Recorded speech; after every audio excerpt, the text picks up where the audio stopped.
Hi, I'm Rhonda Spells-Fentry, Executive Director of E-Learning Services here at Prince George's Community College. Welcome to the e-learning video panel discussion, Blackboard Blogs and Journals. Before we begin the panel discussion, let's explore blogs and journals. The word blog originally came from the term weblog. A blog is a publication created by a person to share ideas, opinions, and news on the internet. A distinctive feature of a blog is the ability for others to publicly read and respond to posts such as news articles or pundit commentary. In addition to its popularity on the internet, blogs are a very popular tool to facilitate course communication online. On our panel today, we will talk with Jeanette Garrity Gomez, Associate Professor in the Language Studies Department and ESL Coordinator, about how she uses blogs in her courses. Welcome, Professor Garrity Gomez. Hi, Rhonda. How are you? I'm good. Good. Let's talk about how you're using blogs in your courses. So I've been using blogs for several semesters. I use it mainly in a reading class that I teach, and I have students read articles, and then I post questions, and we have discussion that happens outside of the classroom. Oh, great. And were you previously using the discussion board? We were. I was using the discussion board, and it's been several years actually since I've sort of abandoned that, because I find that students are much more willing to have conversation on a blog. It's much easier to read.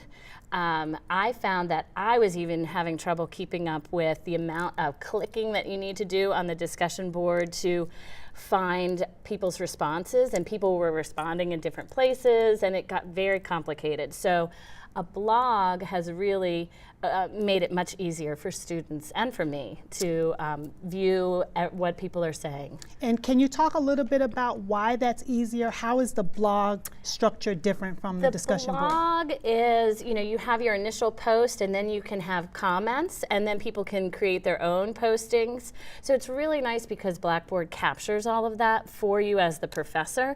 You can see where people have commented, you can see where people have created a new post.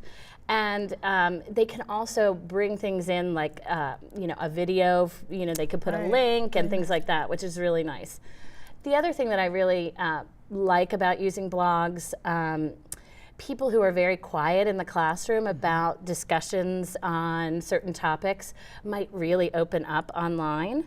And you get to know each other on a very different level. And students really, they bring that into the classroom. They have really animated discussions about what they've said on their blog. Right, and what you just described really aligns with what we've heard from other faculty, because one of the drawbacks or potential drawbacks of the discussion board is that it really doesn't emulate other things on the internet with the point and click and having to click to open each response. It's just not, it wasn't working for me as a faculty to make it easy. You want to make it something that students are going to be comfortable using. They're familiar with the word blog at this point.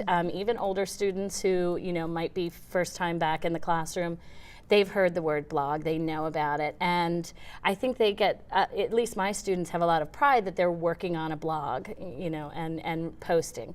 You also just have this really nice ability to comment, to grade. These are really nice features that Blackboard has for us. Right, do you grade your blogs? I do. I don't always grade comments, so if, I ask students to make a posting themselves, and then I'll grade that. But yeah, it's really nice because it's just on the side, and I click, I add, I have a rubric that I've created, and then it goes directly into the grade book. So it's really seamless, and it's very transparent. The students can see what I'm commenting on and what I think. Right, great. Yeah. Do you use blogs in any other way? I do use blogs also. I've had them for students in groups where they do note-taking. Every student is assigned a day that they need to take notes for that day, and then they post it up there. People can comment, and they do. I think you got that wrong, or you need to add this, and I can give commentary, and then they use it for a final exam review. Oh, great. So these are, two different ways, but ways that really have been very vibrant for me. And it sounds like it really keeps the students engaged with the course material as well as with each other. I mean, what I really think is great is that they're writing, there is a level of comfort that they develop as the semester goes by, where they might get a little more casual, and you can rein that in. Right. But the critical thinking that's going on in the middle of the night, I mean, Right. that's the great thing. You see who are your night owls, and you see who are early birds. So and you can control it. You can say, I need to. The blog entries need to be in by a certain time. Right. So briefly, do you have any lessons learned you would like to share with faculty maybe considering using Blackboard blogs? You do need to take into account that you have to read them, and that students want a response. Not to every single comment, Right. but they want to know that you've read it. And you don't have to do that online. You can simply do that in your classroom then. If you meet them face to face, you can say, I read your comment and this is what I think, and so that they know that you're actually reading it and it's not going into a void. Right, great. And I think another suggestion would be to grade them. Oh, because yeah. if you don't grade if them, you don't grade, then sometimes students aren't going to participate. Right? Great. Yeah. Okay, so now that we've talked about blogs, I want to spend a couple moments talking about another variation of the blog, as you know, which is the Blackboard Journal. And Blackboard journals are essentially private blogs. So one way to think of a journal is as an online diary, and due to the private nature of journals, they're not as popular on the open internet, but have become very popular as educational tools. Journals are most commonly used as a self-reflection tool for students to post opinions and ideas about the course content, to which only the student and faculty member are able to view and respond. So Professor Garrity Gomez, how are you using journals? Well, I had been using reading response journals for years in my classes.